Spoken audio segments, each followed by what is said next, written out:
দীর্ঘদিনের কোমরে ব্যথা, যে ব্যথা কোনোভাবেই সারছে না।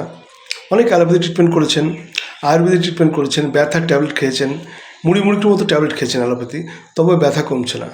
দুটো মিরাক্লাস মেডিসিন আছে হোমিওপ্যাথিতে, যে দুটো আপনি এক সপ্তাহ ব্যবহার করলে কোমরের ব্যথা সম্পূর্ণ সেরে যাবে এবং তার সঙ্গে কোনো রকম ম্যানেজমেন্ট লাগবে না। শুধুমাত্র আপনি ঠান্ডা জাতীয় খাবারগুলো এড়িয়ে চললে সম্পূর্ণ সুস্থ হওয়া যাবে। আর মনে রাখতে হবে যে ওয়েট লিফটিং, ওজন তোলা, ওজন নামানো, ভারী জিনিস তোলা, ভারী জিনিস নামানো থেকে একটু বিরত থাকতে হবে, সপ্তাহ 2-1।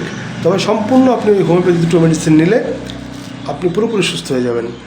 আর সবসময় মাথায় রাখতে হবে যে দুটো মেডিসিন অবশ্যই আপনি কোনো ভালো ফিজিশিয়ানের আন্ডারে গিয়ে চিকিৎসা নিয়ে কত পাওয়ারে কীভাবে নিতে হবে সেভাবে জেনে তারপর নেবেন।